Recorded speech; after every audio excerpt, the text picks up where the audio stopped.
Hey guys, welcome to the Hog's Eye. It's Alex again. Sean is still not back, but I went to training camp and will tell you all about my experience. We have the first preseason game coming up, and we want to really start talking about what we're looking for this preseason. The NFL made some rule changes that we really want to talk about. Let's get right to it. It's the Hog's Eye.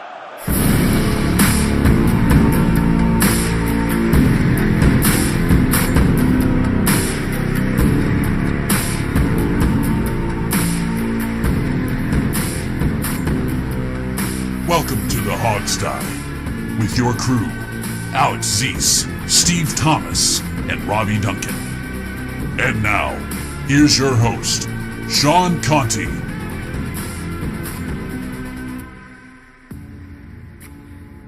And we are back. This is Alex talking to you. I'm joined, of course, by Steve and Robbie. How's it going there, guys? Just doing awesome. You know, it's a great week because this is the first week of real Redskins football coming up. Right. And that is a week to celebrate. We didn't cancel the show for a melted football field, like some people just did tonight. Oh, I was about to say, you guys enjoying the Hall of Fame game? I'm watching the Hall of Fame game as we record. Well, I'm not. No, it's literally watching grass melt instead of watching it grow. That's got to be a first in the history of football. I've never heard of a game canceled for melted grass. Yeah, I didn't believe. I was listening to the radio as I was driving back from training camp, and that's what they're saying. I'm like, wait, it can't be. Really? It can't be right. Yeah, this is Bush League. Like, this is something they should have seen coming. Right. Something. The rubber pellets all fused together. It's not like it's a lightning crazy. storm. Nope. An earthquake. It's not a bus. Crashed. The team missed the plane, had to divert. This is the field melted, people. Apparently, they didn't do it until like an hour before the game or something like that. Yeah. Well, and Roger Goodell's apparently on an airplane right now, so he didn't even get a say. Yeah. That's not going to be good, right? Everybody's getting their money back, though, from what I heard. Oh, that's good. They better. Could you imagine if they didn't give you your money back for that? That has happened to me.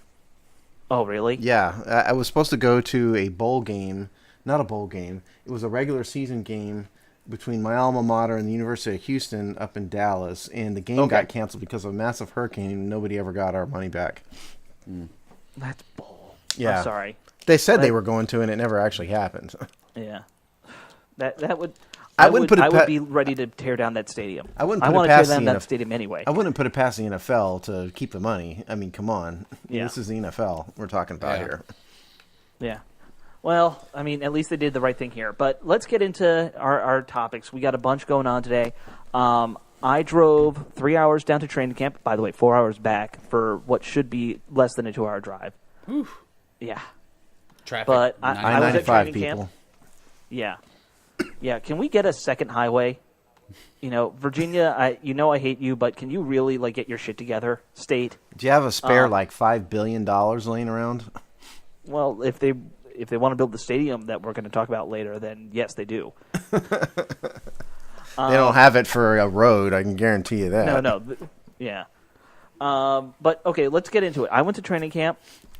Now, I'm not as good as Robbie. When I'm looking at guys play, I'm having to look at a guy and be like, oh, this is number 10. I look at my phone and I scroll and I say, okay, that's Valdez Showers who made that catch. Yeah. How I did it was I had the roster listed in numerical order on another window. So whenever I needed to check it, I'd click my multi-window thing and click on that. Oh, it's that guy. See, then I boom, picture tweet. you doing the Jay Gruden laminated sheet like you're being a play caller on the sideline bit. I almost did that. I almost. Well, that's what I would do. That's what I would do. Oh, you would I'd have absolutely do that. I'd have clipboard and a notebook and Note to self: let's get Steve a laminator for his birthday if he doesn't have one already. There you go. A laminator. We need to hire a quality control person for the Hogsty. The personal laminator. Go for. We outsource that. Yeah. Okay. All right. If we're going to because we have such a budget for this kind of thing on this show. By all means, let's hire somebody to laminate. It's all that T-shirt money from our few T-shirts we've sold. Hey, we've made a little bit of money on that. Yeah, I know. I think most of it's back from us, but probably. Let's. What did you see in training camp today? Yeah, let me give you a couple things that stood out to me. One, Robbie, your breakdown of Nate Sudfeld and like the issues he has as a passer was spot on. I thought back when I saw him warming up, and I was like, everything Robbie said is exactly what I'm seeing. How the ball comes out, how the ball comes out at that downward arch. He doesn't have velocity on it, which is very odd. I'm really having a hard time seeing how Sudfeld can throw a ball like that and have the ball go downfield. He's a giant. Yeah, he's 6'7" or whatever. Yeah, 6'6", 6'7", and so his arm's up. It's 10 feet in the air. So everything's just a downward pass. Everything. Yeah, everything. Even those 30-yard passes. Well, what about Colt? I've seen reports from camps the past couple days. Colt was good today. He was good today? I think Colt might have been the sharpest of the three. That's not to say Kirk wasn't good, but Colt was making everything. Okay, so things that stood out. Mac Brown was probably the best running back that I saw on the field. He was finding holes when the other guys weren't. The team obviously loves Mac Brown because they wouldn't have kept him on the practice squad if they didn't. Because you could find running backs are a dime a dozen for the practice squad, and they've hung on to him and hung on to him. And we desperately need depth. So I think if there's any year that Mac Brown has a shot to legitimately make the roster, it would be this year. I agree. I think Mac Brown should be, if he plays in preseason like he was practicing, then he'll be on the roster. We really need to see these running backs in preseason to really judge. Yeah, and we're going to get into preseason, and that's actually going to be one of my big keys to preseason. You're spoiling the. I was really impressed with Valdez Showers, like I mentioned. Yeah. Well, you mentioned that Showers off the show, actually. Showers was kind of... You didn't actually mention you were impressed with him on air. You just mentioned it prior to the show. So it wasn't like you mentioned was just you and me sitting here waiting for Robbie. Right. Okay, so I was impressed with Showers. Crowder wasn't practicing today. At least I didn't notice him. And Showers was kind of doing the things that Crowder does with those, staying 5 yards from the line of scrimmage, but finding open space to grab the ball in a short pass kind of thing. Right. I just have to think that Showers and Thompson and Thorpe, this new guy, TJ Thorpe, I think you have to think all these guys are playing for a practice squad slot. I just can't see how they can possibly make the active roster. How can it possibly happen? Only one there's too many other big weapons. Yeah, you'd think Ryan Grant maybe, but if he's Jay Gruden's favorite son, I heard a couple things about this dude Maurice Harris too, that he kind of was sticking out some. What number does he wear? Because like I was saying earlier, I got to go by numbers. Let me look that up. Keep going. You guys talk amongst yourselves. No, you tell us about what you saw. I'm gonna look. Okay. Some other things that stood out. I was of course really excited to see the special teams units, and Tress Way was just knocking them, from end zone to end zone practically. Well, he better be because he has a 5-year contract, so that dude better be booming him. He was putting him 65 yards from the line of scrimmage. So Maurice Harris is number 13. Okay, yeah, I saw him make a really nice deep ball catch with Colt in 7-on-7. Nice. I didn't get it was on the far in the field, so I didn't even try to get a video of it, but Colt really just launched one and put it right in the basket for him. I'm sitting here wondering does Colt have a better deep ball than Kirk Cousins? What do you think? Not enough. He doesn't have the arm strength for it. Kirk doesn't really have great arm strength either, though. How much worse is Colt's arm really? I don't think it's an arm thing for Kirk. I think it's just ball placement. I think he struggles at really leading the guy because there's a lot of times where especially Deshaun has to backtrack to jump and catch it. He can't just keep running in stride to catch it. Kean Fay, he showed that, and we heard a ration of nonsense from the Kirk Army out there, because of that. But, it's true. Kirk doesn't lead these guys very well. And so I was just sitting here wondering, does Colt throw, not that it matters in terms of who's going to play, nor should it, but does Colt throw a better deep ball than Kirk? Probably he places it better, but because he doesn't have the, power on the deep ball, he risks getting picked off more, I feel like. Yeah. Even the one I'm talking about where he hit Harris, it wasn't like a bomb, it was a frozen rope kind of thing almost. Regardless of the fact that he throws a strange ball, what does Sudfeld's arm strength look like? Do you see him throw deep? nothing wowed me. Nothing from him wowed, other than the fact that he's like got the physical giant look of a quarterback. I don't see why we even picked him. Maybe we'll see something in preseason that I'm not seeing. Well, we don't need him to be good now. Hopefully, if we're looking for Nate Sudfeld to play, things have gone really wrong. Yeah. I'm trying to think who else. So when they were doing the drills, where they're going downfield, and I don't know what the time on the clock was supposed to be, but usually they do like a 2-minute drill kind of thing. Kirk was basically just going back and forth from Garcon to Reed, and just nailing them on these great little plays. Look good? Yeah, it looked really good. Nice. They're just getting open at around like the 10 yards out, and he's hitting them. So, and then they get another 5-10 yards. They got a touchdown on that drive? They did. And the touchdown, I think, went to Grant, but all the other 6 passes were all just Garcon and Reed the whole way through. I'm cool with that. Yeah. Well, I'll just, this is courtesy of the Washington Post. The insiders right up on day 10 said in the red zone drills, Cousins was 2 for 4 in scoring attempts. So that might have been what you were looking at. Yeah. Probably one of those. Let's see, what else? Anything on defense? Dunbar stands out. Yeah. When I think about what the defense did, I wasn't paying especially close attention to it, but Dunbar just practices like it's a game. That's good. He was hitting guys who he shouldn't be hitting. Well, Dunbar's a real football nerd. He's a film rat. There's a reason that he was able to do what he did and come in as a rookie and play and all that. And because he's the type of guy he really loves football. I wonder what the effect of him having a child now will have on his ability to spend all the time studying, etc. Sure. But I'm going to trust him that he can work that out. Yeah, but he impressed. You know what I think it is also? They brought in 2 more corners, so he's trying to prove himself. So it could be that. But yeah, that would be the name that stuck out on defense. Now, the things that we don't talk about that stuck out to me. Training camp, I know it's a relaxed atmosphere. The team store was disappointing. I was all ready to buy some merch, and there was nothing worth buying.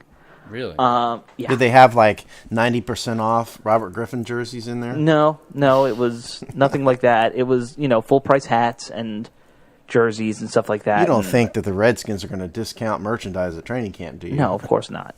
No. If anything, I don't think they're going to discount anything anywhere. No. What was something else? The food trucks that were there were Papa John's, Buffalo Wild Wings, and some local barbecue joints. Mm-hmm. And just a minor thing, if you're going to serve buffalo wings at a training camp, have blue cheese dressing. Ranch, man. That doesn't even sound good, Alex. Blue cheese dressing? Well, what do you dip your wings in? I eat them plain. I eat them plain. Ranch. Everyone does ranch. I do plain. No sauce, plain. Blue cheese all the way. No. That's the way that this country was founded, on bald eagles, powdered wigs, and blue cheese on your wings. Let me tell you guys something. Sauce ruins the natural flavor of the wings, okay? You want the wings plain. That's the only way to go. I mean, I don't mind plain, but I don't like ranch. And, anyway, that's just me. And you should have both at least. And any place that's doing it should do both. Most do. Ooh, excuse me. Speaking of, my stomach's a little upset from all... I don't know if that came over the mic. I think we'll find out. Yeah, we'll find out. Well, I know she sent a tweet out that you saw a bunch of ugly people in Cowboys gear. Yeah, there were a couple. That's weird. What is it with people wearing other team gear now to training camp? Why would you do that? I saw that. I saw a guy in Steelers gear, a guy in Packers gear. What? Doesn't make any sense. I guess what it probably is they're probably NFL fans. They probably just want to see training camp. But, don't antagonize the locals. Yeah. I mean, if you're walking into the lion cage, don't dress up like a cow, Yeah. Yeah. Well, so anyway, that was one of my little observations. I just put that out there because I saw it and I was like, well, people enjoy that comment. And the other thing I saw from your tweets, from the Hogsty account, I'd like to recommend that the Redskins automatically ban anyone that's wearing PFF gear.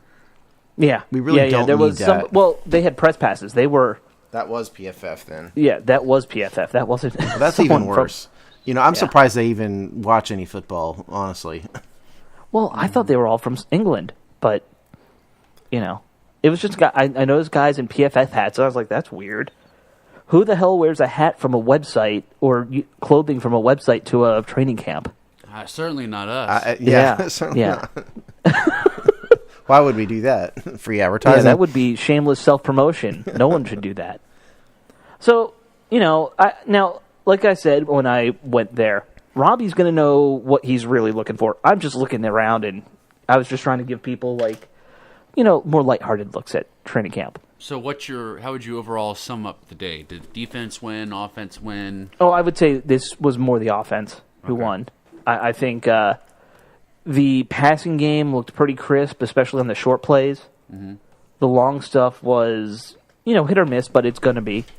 Well, it should be getting better at this point. The offense had a little bit of time to gel. They should be starting to do okay. Now, I went with my one of my best friends, Ben. Now, he's not an X's and O's nerd. He's a fan of the team. The one thing he noticed that I didn't notice right off the bat, but he pointed out, and I was like, you're right. They definitely, as a team, have more trouble throwing to the right. Or at least maybe it was today. They were, like, anything that was missed, and by multiple quarterbacks, seemed to be on the right side of the field. Interesting. Yeah. Well, remember Keenan's stats from the Football Outsiders article. Pointed out that had that exact issue. Sounds like maybe, at least today, he hasn't really solved the problem. Well, it's an interesting point. It was 2 misses, for Kirk. That's it. But still. I think one training camp point, generally speaking, I think we need to talk about injuries. And I like to start with Trent Williams. Trent has missed two practices this week. Yeah. And I don't, it doesn't matter in the big picture, maybe not, but I think it leads to a little bit of a bigger issue with Trent in particular. Yeah. Trent, in the past, 2 seasons in a row at least, has slowed down toward the end of the year because of a chronically sore knee and sore this and sore that, but it's usually the knee. And, we haven't even gotten through, till the first preseason game, and he's already taken days off, for a knee. And far be it for me to criticize Trent Williams. It's not my place.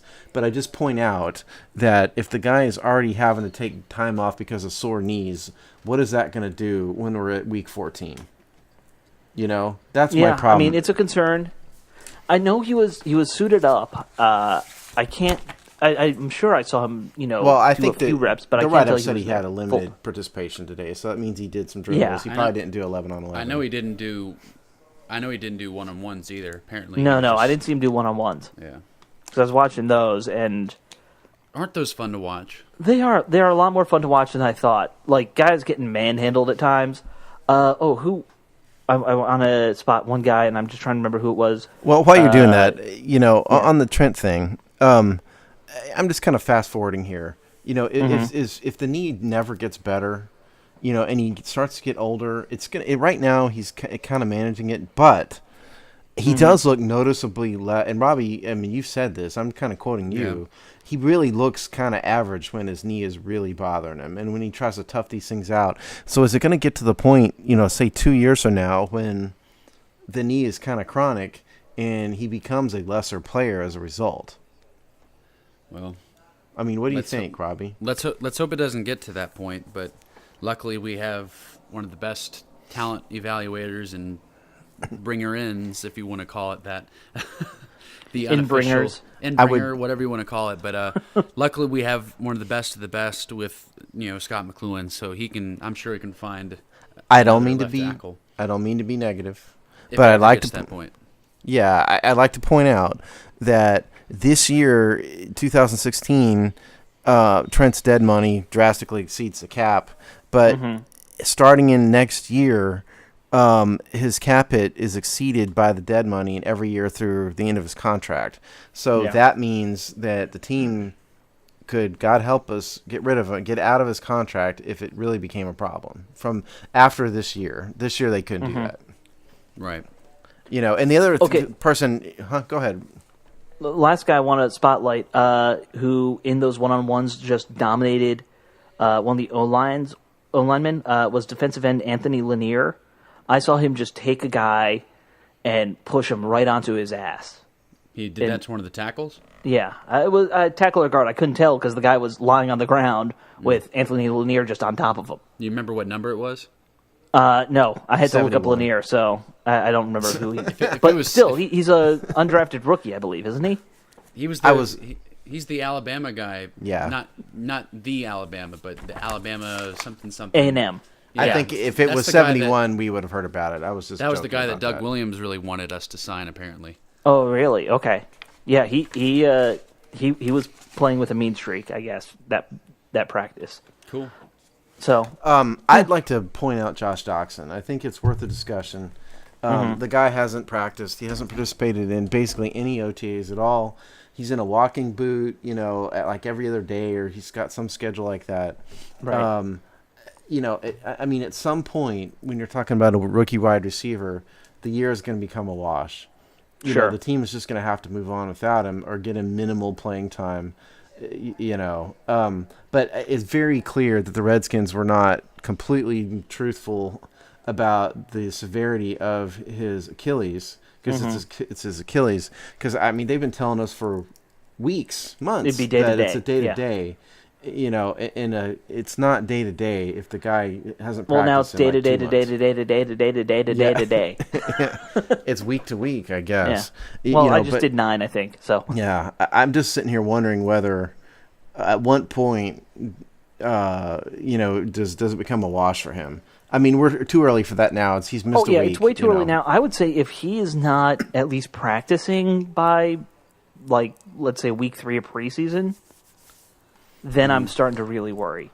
Yeah. I posed the question to our friends of the show, Rick Snyder and Rich Tandler.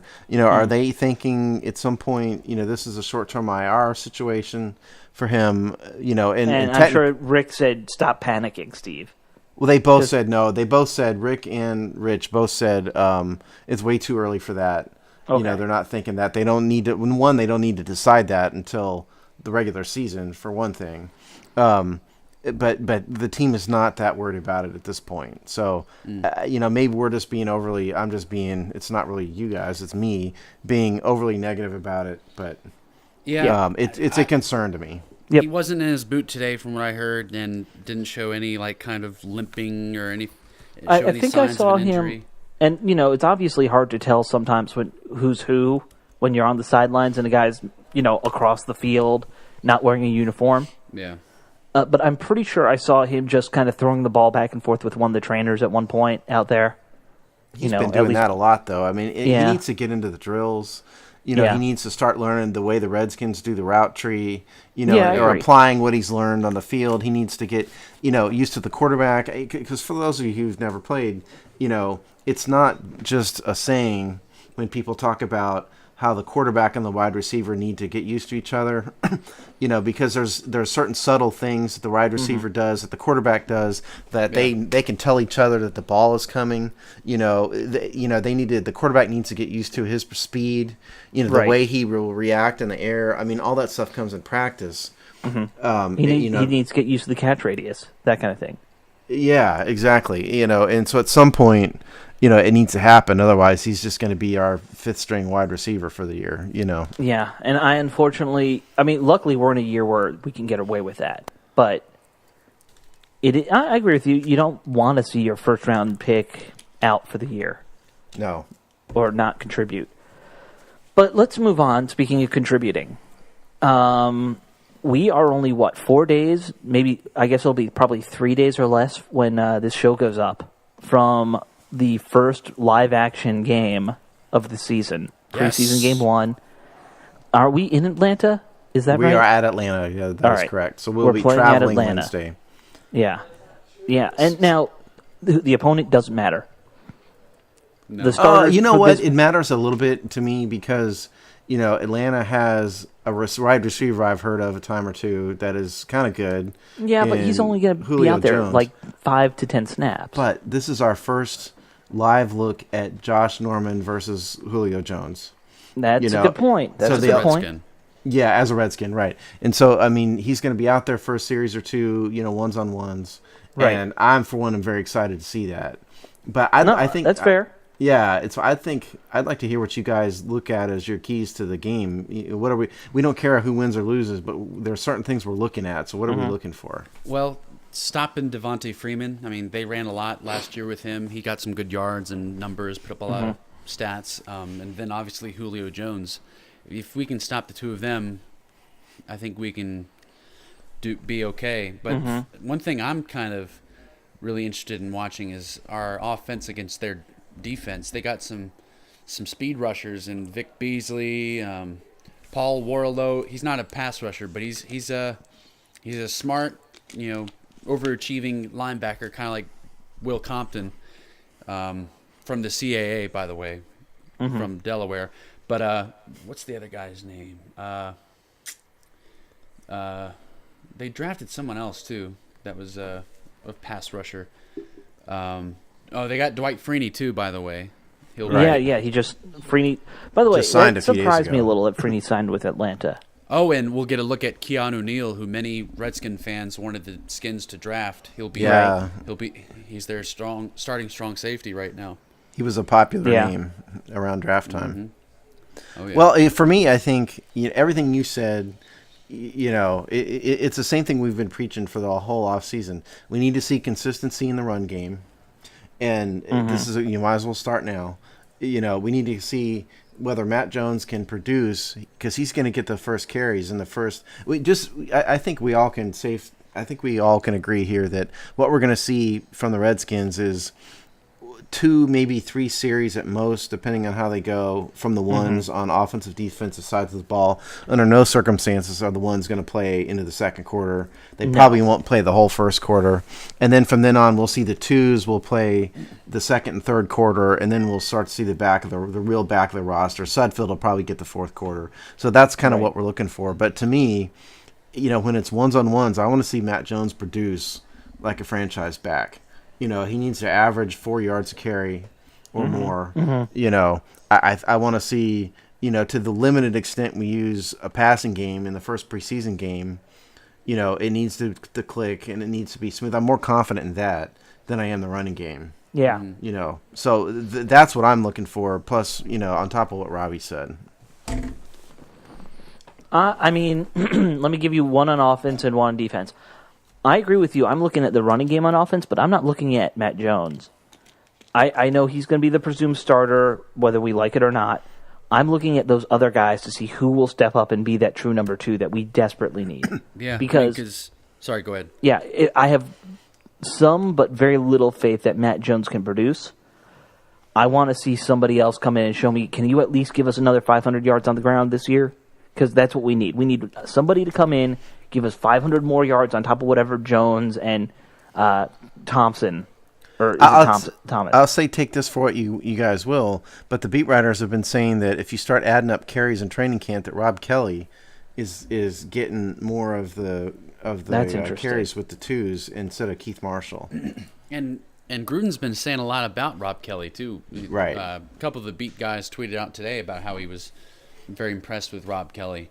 But from what I've seen, and some of the other, I guess not as popular beat guys were pointing out, that Keith Marshall's just been doing just as well, having big runs, showing his speed off. So I guess we really can't tell until they're actually playing a game where they break tackles, make big runs. Yeah. In practice, it's kind of subjective. Right, because they blow the whistle before anyone's taken to the ground. I think there's other things that we don't see that the coaches do see. Right. When they're not running the ball, they're having to do pass protection in third down situations. Other stuff that they're asked to do besides just run the ball. So maybe that's the reason why Gruden felt the need to point out Rob Kelly over Keith Marshall, because he's doing these other things better. We don't know it, but we do know Gruden really values a good pass blocker. Right. So, all right. Which so we my haven't thing on really defense, had. I said which we haven't really had too many as a running back since Clinton Portis left. Yeah, Portis was probably one of the best I've ever seen. But yeah, he was. But Thompson's been stepping up in that role too. He's gotten better. As small as he is. Yeah, I think that Keith Marshall. Let me go over the thing on defense that I want to see, and that's the safeties. It's been such a question mark for us every year. I feel like we should have at least kept Goldson from last year to compete, but we didn't. Does anyone really think that D Hall's going to play this game? I don't This think game, he will. no. I mean, I don't know. I think he'll get in Like a couple plays, maybe. Yeah, he may play a series. I don't think he's going to play. I think they're going to have like Bruton and Ionacho as the safeties, and not. I guarantee. They always have a couple veterans that they just don't play at all, and I bet you D Hall is going to be one of them. He might be. You might be right. I mean, the thing with the free safety situation is D Hall obviously is not the long-term answer. We all love D Hall. He's a great Redskin. But the fact of the matter is he's only got a couple years, left in him, I think. If he really got lucky, 3 or 4 maybe, but he's not going to be the long-term answer. And I don't think we have the long-term answer at free safety on the roster, at least that we've seen yet. It's not, we have some strong safeties. But they're going to have to start playing somebody at free safety that's not named D Hall just to see if we have anybody who can do it. Yeah, and the thing that sucks is we all hoped and had high hopes and dreams for Kaisho and Jarrett to be ready to take that spot over when it came time, and now that's not going to happen. It's just, it's just like ever since the death of Sean Taylor, we've just been cursed at that position. I mean, we were gifted with one of the, I think we can all agree that was one of the most physically gifted free safeties I've ever seen, including Troy Polamalu, including Ed Reed, including any of those guys. He was right there with them. And when he was taken from us too soon, God rest his soul, I mean, we never were able to even come close to replacing that kind of production. And what was so special about Taylor was, I mean, his range was just unbelievable. I mean, you could put him back there on a single high safety, and he was always in position to make the play no matter where the ball was. He was just there, Yeah, he was. And we just don't have that. Even D Hall probably comes the closest as anybody we've ever had at having that kind of range. But he's just getting old. And playmaking ability too. Yeah, but he's just he's just getting old, and so we don't. At some point, they're going to have to burn a high draft pick on a free safety. I don't know who it is, and I don't know when it is, but they're going to have to do it. Yeah, I agree. Yeah. And I mean, but anyway, I hate to reminisce on Sean Taylor, but it's just so sad. I mean, he'd be getting about near to the end of his career now, and Lord knows what it would have turned out to be. But anything else on Atlanta? I think we talked about the run game, on the offensive, defensive side of the ball. We don't want to see, we'd like to see a decent performance on Julio Jones. Yeah, opening drive. We want to see consistent play. If we can drive down the field, use the running game. I think Jay Gruden needs to make a bigger effort. I think it's a criticism of his that was valid the first year and last year. He needs to stick with the running game. He needs to run. Yeah, go ahead. I was say I agree. But the thing is, I mean, on paper they're still not that good looking of a defense. But this is a defense that's coached by the former defensive coordinator for the Seahawks. He's going to have his guys. They may not be the most talented, but they're the kind that will overachieve and play all out. So I mean, it's not going to be easy either. So, but yeah, I mean, in the front seven, I mean, we go ahead. We pointed that out last year. I mean, we knew. I was saying the Falcons were not going to be pushovers, and they weren't. They were a tough defense to run on. And we didn't bring on our side on our defense. We didn't exactly bring in any talent, So we're really just relying on players to take steps forward, on our linebackers at Compton and whoever starts between Foster and O'Reilly, not O'Reilly, Riley, to really take a step forward, and we're just gonna have to see it. But anyway, I think if we can all be happy if we see the offense drive down the field, use the running game, score a touchdown, get off the field right off the bat. That'd be a great way to start. And so that's what I'm looking for. I hope it happens. Absolutely. And Jay, it's okay to run on first down. It's okay to run on second down sometimes. You don't have to just dump it to the.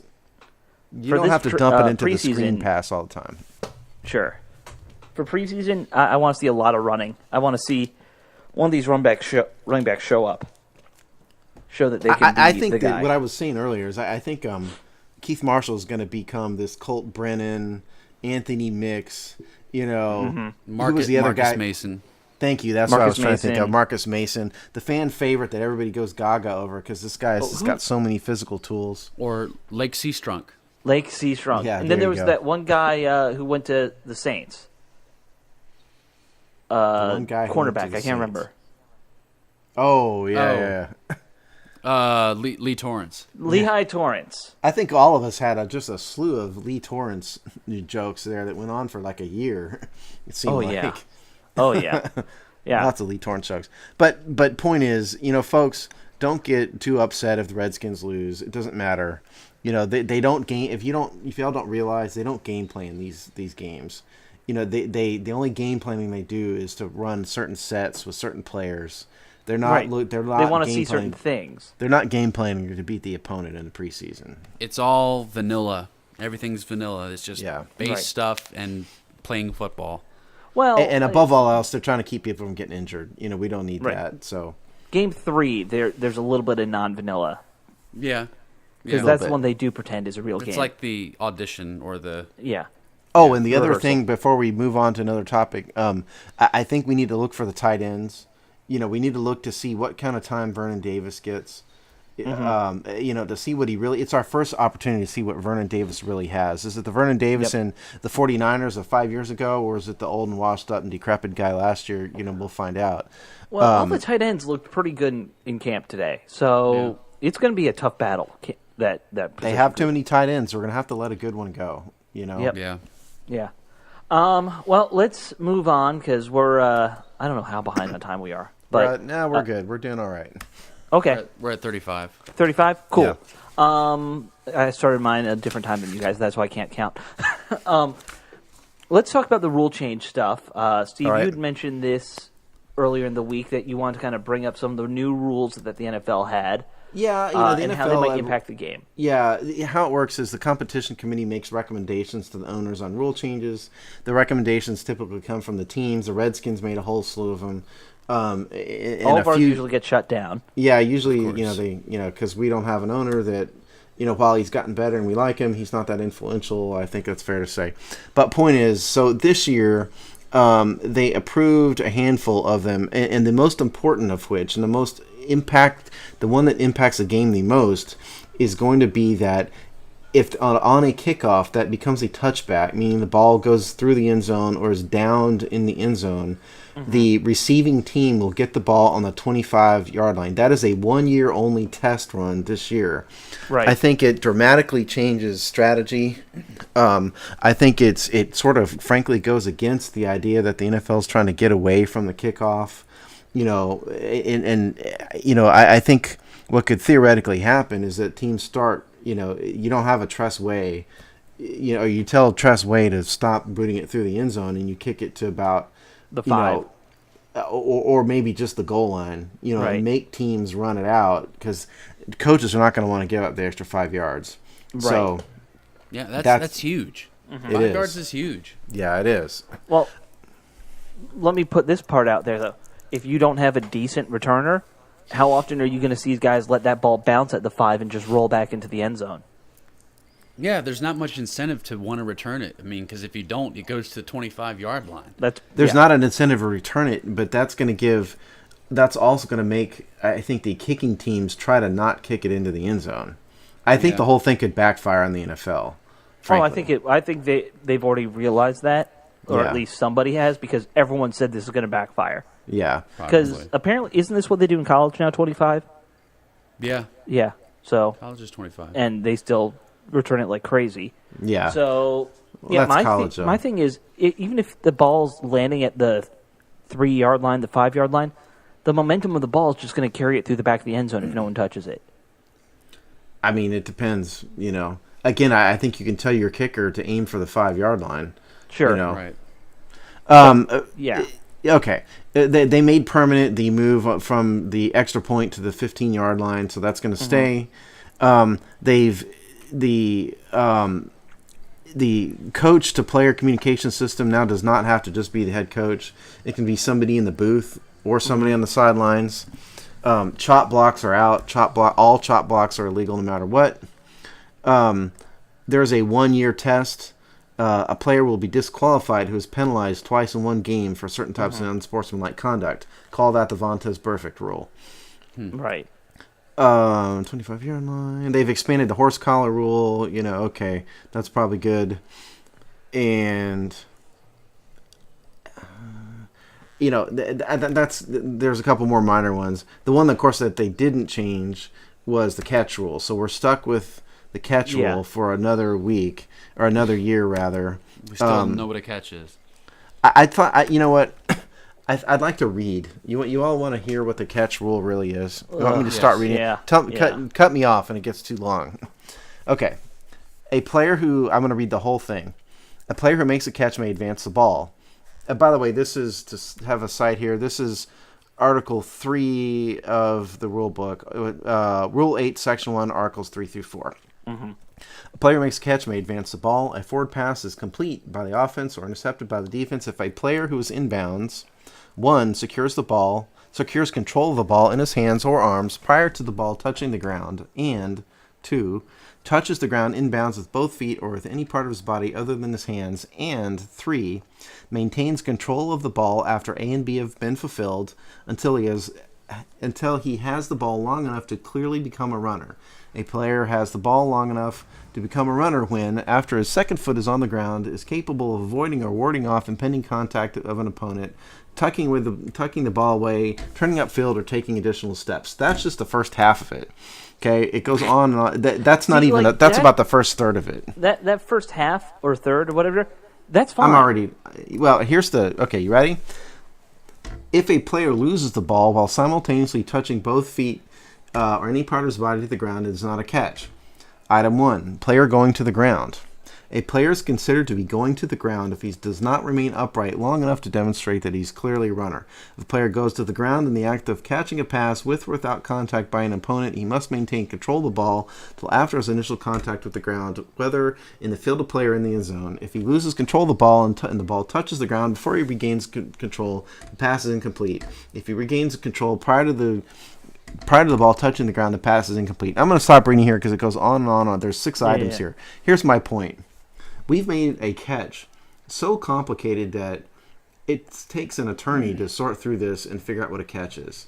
I don't know how you can ask an official to go, every time he sees a catch, let's quick analyze the 6 steps, the 6 items required to make a catch. It is so incredibly complicated that I don't think anybody can legitimately know what a catch is. They need to do something about it. They won't for this year. No. It's already been denied. I mean, they have to. They just need to rewrite it so it's simpler and clearer. I wanted to intentionally read half of it. I wasn't going to bore the audience with the whole thing, but just to give you guys a sense of how complicated the catch rule is. There were 5 other items to read after that. After what I read, it goes on and on and on and on. Yeah, you need to get legal advice on what a catch is. Now, the 2 rule changes that I'm more interested in this year, I'm spacing on one of them, but the other one of them is this whole 2 personal fouls rule.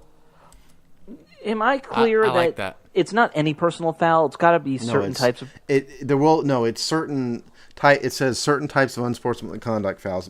I'm reading, by the way, this is the NFL operations website. Right. That is listing this. So this is the official word from the NFL. It does not list what types of unsportsmanlike conduct fouls are subject to that. That's a little worrying. I'm sure it's more like, cursing or using inappropriate language or, like getting in a fight or something like that. It's not, I wouldn't think it's like the, helmet-to-helmet hit or... Yeah, because that's my issue is far too often you see these guys get a foul like that a personal conduct foul or personal foul and then you go back and you're like, well, he actually didn't do a helmet to helmet. That was just the helmet hitting the shoulder. And I wouldn't want to see somebody get kicked out for that. That's the only thing that I worry about. I'll tell you, it's got to be something about behavior. Yeah, I think it's the Vontaze Burfict rule. Okay. If you have a Vontaze Burfict blow up and do dumb things twice, you're out. I think the NFL, we don't need to get off on this tangent today, but I think the NFL needs to really seriously relook at its helmet-to-helmet contact rule too. Yeah. Because some of it's gotten completely out of control, number one. And number two, a running back never seems to get caught when a running back lowers his head to contact the defender, and that never gets called ever. It's only the defense gets called, and you breathe wrong on the quarterback or even come close to impacting the quarterback's head in any way, and it's an automatic 15-yard foul. It's so inconsistently applied that I think it's hurting the game. Yeah. But that's the only thing that I worry about is that are we going to see this rule abused in some way, misused? You know what I mean? Yeah, and just by the way, it doesn't seem very clear. No, and just to the Jay Gruden's reaction to the touchback rule. Jay Gruden did say that the Redskins are going to experiment with the 25-yard touchback rule, and so I don't think the Redskins really know what they're going to do with it yet. Because I'm sure a lot of teams are in that phase. Well, let's move on. I want to move on to something that I read it and I loved it. It was a story in Monday Morning Quarterback focused on Sean McVay. I don't have it up in front of me. I don't remember who wrote it, but see, well, I do because I have printed it, like I do everything. And actually, the author is not listed. There you go. The author is Monday Morning Quarterback, but it's a great article about Sean McVay, the 30-year-old offensive coordinator for the Redskins, how he is probably going to be a head coach sooner rather than later. The article goes into a lot of stuff that I love. It goes into some stuff from, you all know I love the whole UFL thing with where McVay and Gruden and Hazlitt all work together in this minor league. And apparently at one point they had this weird coaching camp that John Gruden ran them all through that was like he brought in all these great ex-coaches to meet with them. And so there's all this really cool stuff in that article. I really recommend everyone going through Monday Morning Quarterback, finding it and reading it. I'd like to point out a couple things about it. It's number one, McVay did go through that John Gruden quarterback, camp, but he became the tight end coach of the Redskins under Mike Shanahan when he was 24 years old. Yeah. He was coaching 28-year-old Chris Cooley. And Cooley in this article raves about him, says he was a great coach, says he really helped him, learn more. It just goes on and on. Like he's considered a prodigy by many people. Yeah. Yeah, here it is. It says, this is Cooley. This is a quote from the article. It didn't matter where Sean came from, how old he was. The dude knew it better than anyone else. He was the best. I remember in the first week that he took over, I was finally being coached intricately on some of the things that go into the tight end position. He taught every tiny nuance. I wish I would have gotten to work with him a lot longer. This guy's a real football nerd. He loves the game. The article says he doesn't have, kids and a wife to worry about. And so he does football all the time. Right. I think if you fast forward, if the Redskins have a really good year, say they go like 10-6, 11-5, they really wow people, he's going to be the hot coordinator. Yeah, at 31. Yeah. Mind you. Well, and that's the other thing the article said is there's only been two coaches that were head coaches before age of 32. One was Lane Kiffin. We all saw how well that went. Yeah. And then someone I've personally never heard of, Harlan Svari with the 62 Rams. So it actually surprises me that you don't have a lot of Leatherhead era head coaches who were in their early 30s, just because that happened a lot. If you go, how old was Josh McDaniel when he became the head coach? He was like 35. Yeah, the article doesn't say. If you guys remember, I did a whole analysis of the characteristics of head coaches in the NFL a year ago. If you want to go find it, it's in our blog style history. But in terms of the age, the average age for NFL head coach was in the mid 40s. Right. In that respect, Gruden hit it kind of on the head. Gruden stuck out because of all his UFL and his Arena League experience. But age-wise, they're almost always in their 40s or older. So anywhere in the 30s is pretty rare. And McVay being like this baby head coach. I think Tomlin was 36. I might be getting the year wrong, but he was very young. But I think that's in the article. I'd have to go look it up. But it doesn't happen often. A guy in early 30s especially. But I guess the real question is, if he's this good, I assume the Redskins feel like they just kind of want to keep him around until Well, you might not be able to, because Yeah. he's already calling if people don't remember this, Gruden called his own plays there in the first year, and Right. it didn't go well. The team was horrible. Last year, Gruden handed over the play calling at some point in the season over to McVay. And McVay called the plays for, I think, the bulk of the season. And the offense changed. Obviously, we all know the results. Yeah. So I don't know what the Redskins could do. Because they already call him the offensive coordinator. They could pay him more money. That's all they could do. Yeah. They can't stop him from moving up in No. his position, though. No. They can't. No, they really can't. But I guess the other real question is, how many teams do you think are willing to gamble on a 31-year-old at head coach?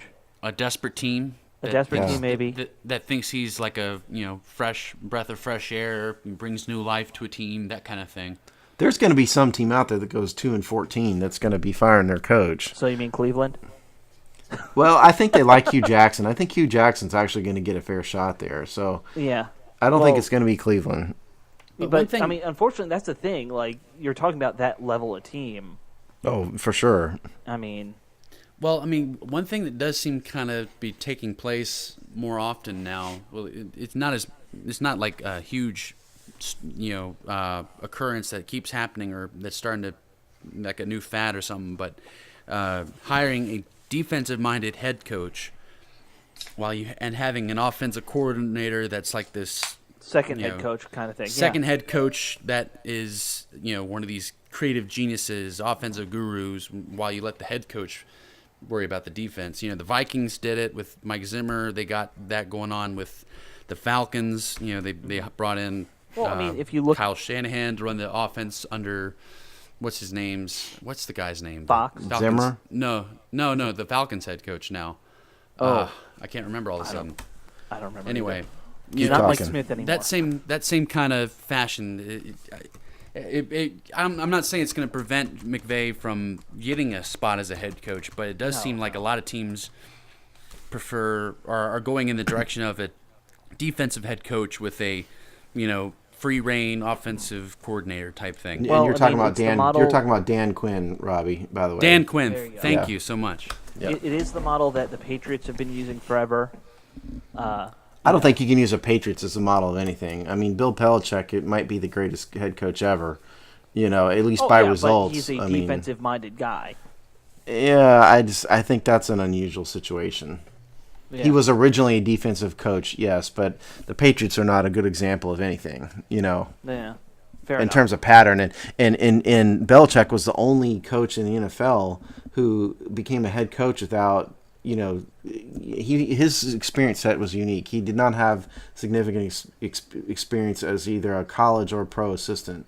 Mm-hmm. He got hired right into the NFL, right out of college. Yeah. He is unique. Yeah. I mean, he comes from a family of coaches too, so that was part of it. And that is one thing to say. Just to finish up on the McVay article, I believe he also comes from a football family. He does. The article says that his dad was a Yeah. coach, and Yeah, his dad was a coach, so he kind of comes from that legacy as well. I didn't realize he was single and had no kids and all that, though. So that does, I mean, that is pretty kind of refreshing knowing that he's just, eating, living, and breathing football his entire, that's his 24/7 entire type thing. Yeah. That's his total existence is football all the time. Yeah. 14 hours at the office, then he goes home and just plays Madden all day or something. Who knows? No, he's not playing Madden. Okay, let's just make it clear. He's actually doing real football things, Yeah, I know. watching film. It's called a joke, Steve. Relax. Well, it just All right, see do the you reason wanna- I got so wrapped up over is there was the whole Josh Norman and Patrick Peterson Madden feud this week, and it's just the dumbest thing ever. Patrick Peterson was mad is that kinda Josh Norman pointless. had a higher rating, I guess, in Madden. It's just the Yeah. dumbest. It's just ridiculous. Yeah, but it is sorry, so dumb. I didn't even want to mention it. 'cause Speaking it of was so dumb stupid. things, one thing I didn't put on our little list that we want to briefly mention, the whole first take going to training camp. Robbie, did you see that? Yeah, I watched it. I mean, I didn't. I think I missed the beginning of it, but I watched the majority of it. Yeah. Yeah. What did you think? I mean, it was typical ESPN. I mean, they said, "Who do you think is going to win the division?" Stephen A. said, "Cowboys, of course." Yeah. And What's the new guy predicted? The boxer guy, Mike something or Zellerman. yeah, is his something name? like that. He's a Giants fan, so he obviously said Giants are going to win. And the moderator, she's a Giants fan too. She was like saying "Go Big Blue." Right. It was just so prejudiced and typical. So the only one that defended us was a former Redskin, Ryan Clark. But he made a lot of sense when he did, defend him. So Ryan Clark is a guy who I know he says stuff that's against the Redskins, but he's pretty level-headed. yeah, he is. I agree. Yeah. I mean, everyone was making a big deal because they brought up the name change, at least on talk radio today, this last week. They were talking about that's the part that I did miss. That must have been okay. during the beginning of the show. Apparently that was I'd just a like big to say that. thing. What And did we then, decide the guy's name is? Max Zellerman? Is that what it was? It's Max, yeah. Yeah, Max. Zellerman. There you Matt, go. okay. Max, if you're out there listening to this, and I'm sure you are, because, why wouldn't you be listening to the Hog Side? By the way, Steve, he did that exact same bit on his show. Oh, did he really? Yeah, he said, Dan Snyder, turn on your TV and look at me right now. Where's my camera? Okay. Well, I just, I think it's obnoxious to come in. You are invited to the Redskins training camp. Critique the team all you want, good or bad, but you're going to go on a rant about the name change, about the name right at training camp. On site, when you're there as a guest of Daniel Snyder. They don't have to let you on there. I just thought it's highly inappropriate and a little obnoxious. Very disrespectful. And he got his facts wrong, apparently. Where's my microphone? I'm going to talk into it right now to the Redskins PR staff. You give those guys press passes, and we wouldn't have done that. So just think about that. We're on your side. Yeah, we appreciate all you do for us, Redskins PR, and we promise when we apply next year and you give it to us next year, we will be you good. in your backyard. we will do positive things about the name. Right. We'll but bring you anyway, t-shirts or something. Yeah, Buy there you you ice go. cream. I didn't hear I'll bring it. donuts. I didn't hear it. Alex didn't hear it. Robbie, I guess it kind of went out. You must have missed that part of it. Yeah, I missed it. I heard it on I a just replay, think it's that's all. obnoxious. So Max, I think that was bad form by you.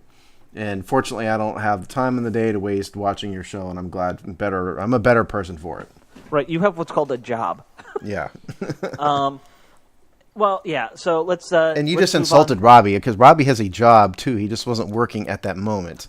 Okay. I work nights. Yeah. I'm in the service industry. Yeah, you and I, Steve, are 9-to-5ers ish. Ish. Um, Yeah. Yeah. So let's move away from that. I just thought I'd bring it up because we had mentioned it before the show started. The final thing we kind of had on our list is that the governor of Virginia was at training camp this week, and on ESPN 980 said that the state of Virginia, not the city of Virginia, is in heavy negotiations on a stadium deal. They didn't say anything about where, but I assume we all assume they're talking about the Loudoun County thing. Yep. Yeah. Cooley was saying he thinks it's a done deal, but it's Chris Cooley. He's not involved in the negotiations. Cooley doesn't know. First of all, if you want to read about it, the Sports Blog had the article by obviously Steinberg on August 5th. It was called "Virginia Governor Says State is in Very Serious Negotiations for Redskins Stadium." Listen, Virginia is trying to lobby for the stadium. Okay, Right. if Governor Terry McAuliffe is asked, he's going to say, "Oh, sure, we're in the running, we're going to do well." He is trying to put his state in a better position to get the team by making it seem like he has leverage and negotiating power over these other states. Okay, so just because Terry McAuliffe says it does not mean this is a done deal. As a matter of fact, my experience with negotiations is if you're close to getting it to a done deal, you don't say it, okay? If he's saying it now, it probably means it's just talk. Just to piggyback on that, Rick Snyder pointed something out. That is that with the last stadium, they went through this 4 times. There were 4 different locations that they thought it was going to be before they settled on where it is. Well, and it was because the locals didn't want the stadium in any of those other locations. One was in Alexandria, somewhere near Old Town, and there were a bunch of I know that a lot of folks want DC, and I know our friend Rick Snyder came on our show for the express purpose of talking about the stadium and specifically disagreed with my assessment that DC was probably the hardest location, but I stand by that. I think there's way too many issues to bring the stadium into DC. I think some of our Twitter followers brought this up this week. It seems like the Redskins don't do a very good job of marketing to the state of Maryland. They don't. They don't do a good job marketing in D.C. Well, at least the name of the team is still the Washington Redskins. Yeah. In Maryland, you've got the Baltimore Ravens. I think the people of Maryland might start to feel a little bit jaded. Yeah, disrespected was I was going to say, but that's probably jaded is a better word. I've heard that before. Yeah, you hate to see the people up in the northeast corner of the Beltway ish start to become Ravens fans because the team puts a stadium out by Dulles Airport. Well, you got to look at this. I mean, their headquarters is in Ashburn, Virginia. Right. They do their training camp in Richmond, Virginia. Majority of their fans are in Virginia. Mm-hmm. What you just said was cited by the governor in it's written in the article. Yeah. Robbie didn't just make that up. If they move wherever they build a new stadium, they'll build a new headquarters. They're gonna build it in it's gonna be in Loudoun County. I'm almost willing to just bet money on that. It makes so much sense. The area is growing every year. It's got so many things there. It's just going to continuously get bigger. It just doesn't have the infrastructure. That's the thing that concerns me. There's plenty of open land in the South Riding area. There's land all over the place. That's why I'm saying it's still growing. If you add that stadium there, it's going to just be more to what's already going on. And I agree with you, Robbie. I mean, when we did our stadium show several months ago, I can't remember when we did a show on the stadium once. And at the time I said what you said. So I do agree that I think Virginia's the way to go. My only point was if you're panicking about it now, the fact that the governor's talking about it means the deal isn't done. If the deal was about to be done, you wouldn't hear any talk. So, we'll see what happens. But I personally hope for it. I would love for it to be in Loudoun County. I think it's probably the best location. Look, I mean, there's too many issues in D.C. Number one, there's not a good tract of land, And it's tough to get into, too. Like, I hate driving into D.C. It's hard to get into. They do have metro stops, give them that much. But even that is a disaster at times, too. It can be. You've got federal government involvement, and we're not political on this show, so we don't want to go down that road necessarily. But I'll just say that if Hillary Clinton gets elected, don't expect a sympathetic federal government when it comes to the name, Yeah. And that's obviously an issue. So I just think that there's way too many problems to overcome in putting a stadium back in D.C. It's one thing to build a basketball arena. A stadium is a much bigger footprint. It's a lot more traffic. There's a lot more issues. It's just very hard to do. So I agree with you, Robbie. I think the stadium someday is going to be in Virginia. It doesn't need to be done now. We've got time. No. We've got another 10 years. I just hope that if it is in Virginia, they don't go that far out. I think that far out is a mistake because of the traffic issues that you're going to create. I mean, if I can't get to Richmond on 95 without there being backups, how am I going to get to a place that doesn't even have highways right now? But Virginia doesn't build highways. They're going to have to work that out. Yeah. Look, I mean, if you do a stadium right now, and it's a nice stadium, complete and total, you're talking about $1 billion deal. Mm-hmm. Okay. If you fast forward 10 years from now, the price is going to go up. Yeah, in particular, $2 billion. Yeah, you're looking at that, and so the structure of it is going to be the state of Virginia is going to have to put up the bulk of the money because that's just the way it works. And a part of that is going to be improvements on the roads. Mm-hmm. That's just going to be part of the deal. It's not just going to be one, Route 66, and if you're not on that, you're just screwed. When you're going to the stadium, there will be some improvements to that. Yeah. So, but that's the stadium thing. Just an interesting note. Terry McAuliffe said it. Everybody panicked. Now we move on. Mm-hmm. Our last thing. We have a poll, right? Yep, we have a poll. This week's poll. Chief Z aside, who should the Redskins enshrine in the Ring of Fame? Speaking of stadiums? Yes, because the new Ring of Fame would be in the stadium. So our choices here, Ricky Sanders, who's not. Before I go over the changes, we had a lot of comments on people who were already in the ring.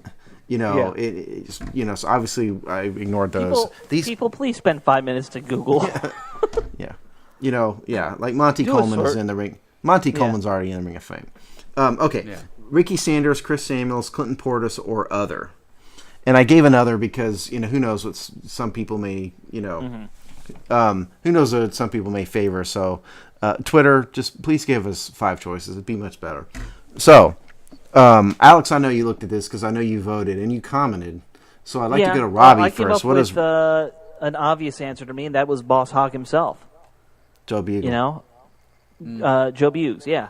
I will say that we'll go over the percentages here once you guys guess. Overwhelmingly, the people who voted other and voted for someone that wasn't already in the Ring of Fame, Joe Bugle was the winner. Joe Bugle is who they voted for. You weren't nearly alone, Alex. No. So, I don't. In case you haven't noticed, I tend to take popular opinions and non-controversial opinions. So that's good when you're doing a radio show, Alex. Way to be non-controversial. I got one. I don't know if it got mentioned in the comments, but I think maybe not now, but in the near future, more than Chris Samuels, in my opinion, believe it or not, Santana Moss. Yeah, that's number a good one. 3 or 4 all-time receiver? Yeah, makes sense. Yeah. So what do you guys think? What do you guys think the public voted for, Alex? I didn't look other than when I voted, which was I think 10 minutes into the poll. Yeah, you voted early on. And I voted other, obviously. Right. I'm gonna say Chris Samuels won. Okay. Robbie, what do you think the public voted for? I would have voted for Chris Samuels, but I feel like Clinton Portis is just that he's the guy that got all the attention. So let's be honest, all worthy. Worthy, absolutely. But Clinton Portis was that. Mm-hmm. He was all over the place. Yeah, so I'm gonna say him. Okay. Chris Samuels won. 34% voted for Chris Samuels. Skins fans love their linemen, Robbie. You know that. A very, very close second. They're very smart Redskins fans. This is the closest poll we've ever had, I believe. 33% Ricky Sanders. And 25% Clinton Portis, 8% other. And I'll just say that up until the last 10 minutes of the poll, Ricky Sanders was winning. And so the last few votes pushed the vote over the top. Now, if you recall, Hogstye listeners, Ricky Sanders sat in a room with me and on our show and talked about how he would love to be in the Ring of Fame. Sure. So, Redskins, just remember that. I do agree they're all worthy. I voted for Ricky Sanders out of loyalty to him. But that's what the public thought. 34% Chris Samuels, 33% Ricky Sanders, 25% Clinton Portis. There's no doubt in my mind all 3 of these guys are going to get in at some point. They're all worthy. Do they do one a year? Is that the policy now? I don't know. I don't think there is a policy. I think it's just whenever Dan Snyder and Bruce Allen want to put somebody in more than anything. Well, they got to pay for that sign. It's not cheap. Well, hopefully they can swing that. Okay, so let's do a few comments here. The bulk of the comments were talking about Joe Bugle. I'll just say. And I'm assuming a lot of one-word comments this time. Yeah. Some guy named Alex Zeese wrote a name that shocks me. It's not in there. And you spelled Bugle wrong, man. Did I? I mean, not that. Yes, you did spell Bugle wrong. Steve, why you're not shocked, are you? It's no. Alex we're talking about. Bugle, right? You wrote Bugle. Bugle. Did I write Le? Oh. Yes, and you had bad grammar, and you had bad grammar in your post. So I just like to point that out. Whoever Alex's English teacher was, she's rolling in her grave. I kind of skipped English a lot.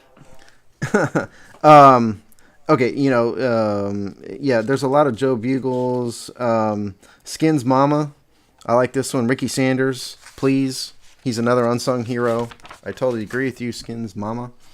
Here's a new one. Here's one that had an interesting comment. This is Mr. Boonsta, at Mr. Boonsta.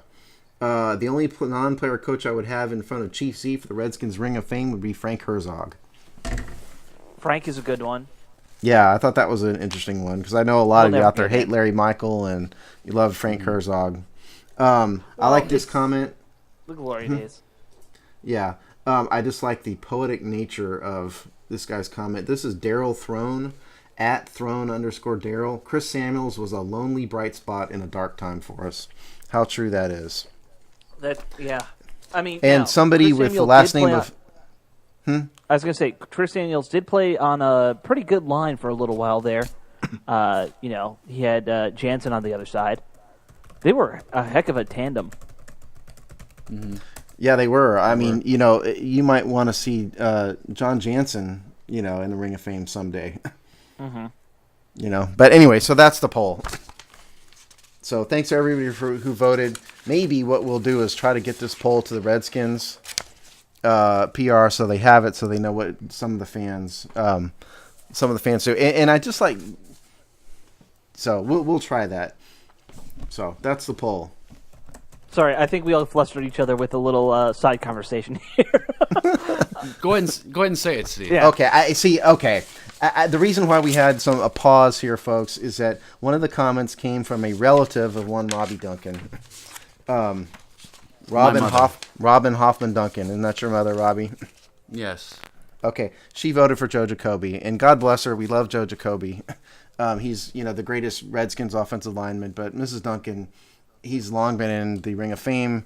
We're trying to get him into the Hall of Fame already. And it's funny you bring that up, Mrs. Duncan, because our Hall of Fame campaign for Joe is going to start up here again in a couple weeks, so look for that. Mm-hmm. But Mrs. Duncan, Joe's already in. Good thought, though. Hey, by the way, on that, I don't have an idea yet or a design, but if you guys have one, I'm trying to think maybe we should create some Joe Jacoby Hall of Fame T-shirts. Yeah, that's not a bad idea. Why not? Yeah. Well, we're talking about just like as if we're not even on the air here. Let's care. make some Joe Jacoby T-shirts. Hey, fans, if you have an idea, send it to me. Absolutely. I'll rip you off. I'm happy to. Well, I think that about does it for this week's episode of the Hogside. Anything else interesting going on you guys want to talk about? No? No, just that football's back. Yeah, football's back. It's a shame we couldn't watch the game tonight, but... Yeah, I'm kind of disappointed. It field wasn't a chance melted. to ignore my wife and her friends. I'd like to just see a live video of a field melting, personally. Yeah. That would be kind of funny to take a look at. I'll just put out there that I am now a season ticket holder to the arena football team in D.C. here. The Valor. Yeah, the Valor. They called me and said, "Hey, season tickets are now for sale," so I bought some. So yay! That's I think the first time I've ever held season tickets to anything. I still am. Go to one with you. You're still. I still question the name. I don't understand Valor, but I'm glad that they're in the city, and we will certainly be a supporter of whatever the Washington Valors are. We will be a supporter of it on the show. Sure. Yeah, and we'll probably give away a couple pairs of tickets next season. So look forward to that. And I hope everyone has a good first week of preseason football out there in Fanland. And have a good night. Later.